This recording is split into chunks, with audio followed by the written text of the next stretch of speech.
જ્ઞાન લેવું પડે. દુનિયાએ તો 10 દીવા બતાવીને તમને રખડતા કરી દીધા અને મેં એક જ દીવો બતાવ્યો ને મા પાછી આપણને મળવા આવી. આ કેવી માં? તો કે અમૃતની મેલડી.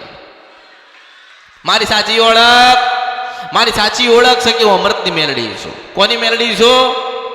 હું એની મેલડી છું. આજે તમારા કામ આવું છું ને.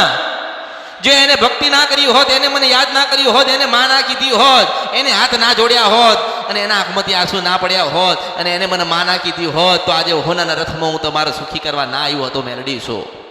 પણ ભક્તિ ને ભક્તિ જેની ભક્તિ પ્રબળ હશે એના પ્રબળ અને જબરા કામો અમૃતની મેલડી કરી આપીશ. તમારી ભક્તિ જેવી હશે ને એવા કામ હું મેલડી કરી આપીશ. તમે તમારી બાન બેઠ્યા છો ને.